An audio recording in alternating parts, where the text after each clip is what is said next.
Hi everybody! Today I want to talk with you about emotions. Why is this subject so important? Because the ability to understand and manage your own emotions in positive ways helps us to relieve stress, effectively communicate and empathize with others, and overcome challenges. In this first video of a series about managing emotions and enhancing emotional intelligence, I will explain what basic emotions are and how emotions are made. I will be talking about what happens with our body and mind when we experience emotions.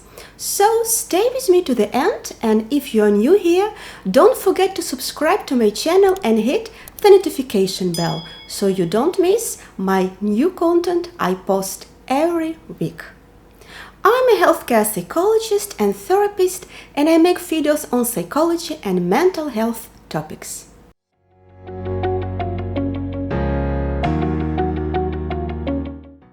The first step in learning to handle your emotions is to recognize them. Although you cannot see or touch your emotions, they can have a strong influence on your behavior and your thoughts. Let me illustrate this by telling a brief myth. In ancient Greek mythology, Poseidon was the god of the sea, rivers, lakes, and earthquakes. He was also the god of the emotions and symbolized the subconscious.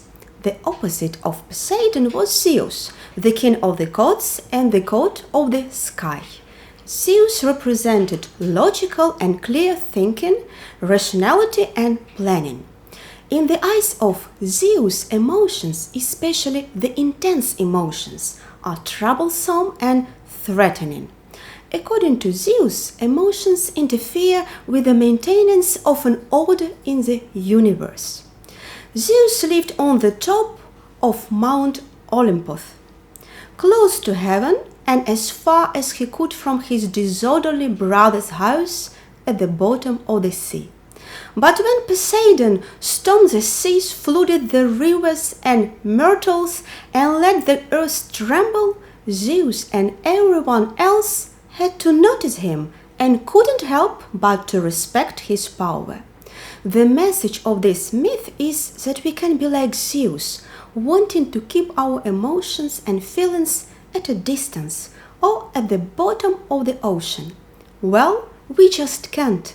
Just like Zeus, the king of the gods, couldn't let his brother shut up and disappear. So how can we keep our emotions down? Furthermore, why would we? A life without emotion is bare and empty. Feelings are an important guideline in life because they give us information about ourselves and our environment, and because they incite us to action. In addition, emotions also make life more colorful and rewarding. My message is, never ignore your emotions. They have a function. They are useful.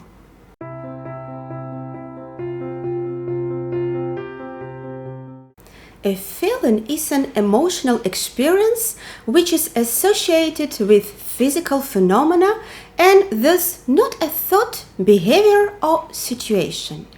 The four core emotions are anger or disgust, fear or surprise, happiness and sadness.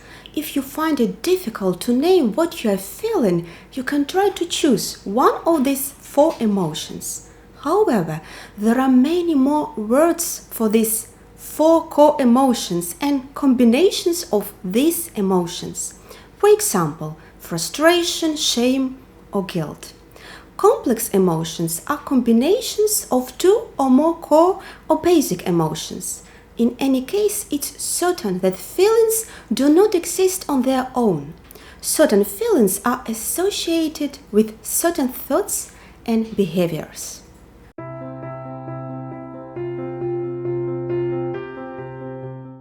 Emotions are sometimes very complicated, but consist of different parts or different reactions that take place at the same time.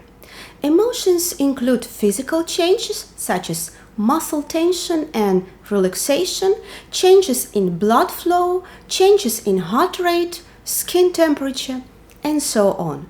The most important changes are those in the facial muscles. Scientists believe that changes in facial muscles play a major role in triggering emotions. Most people learn to suppress or at least hide the physical changes.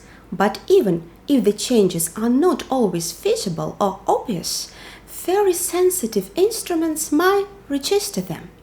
Just think of the lie detector, which registers sweat secretion, even though someone does not move muscles of his face. Sometimes people who have been hurt emotionally or come from families where it was unacceptable to express feelings have learned better than other people to hide their emotions by controlling their facial muscles. This hiding is usually automatic and the person is not aware of it. This is often the reason others don't know that person is so upset. They don't look upset.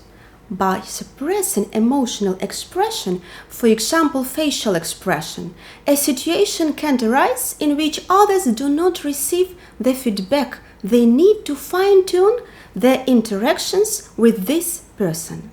The environment will respond less to the emotional reactions of the person, so undesirable interaction patterns can arise.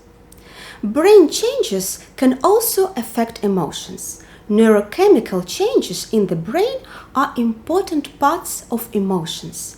Some parts of the brain appear to be very important in the regulation of emotions. The brain changes, in turn, can affect the rest of the body. Some researchers believe that one of the reasons traumatized people have difficulty with managing emotions is that the brain's metabolism has changed as a result of the traumatic life event. Psychiatric medication works to control emotions by altering the brain's metabolism.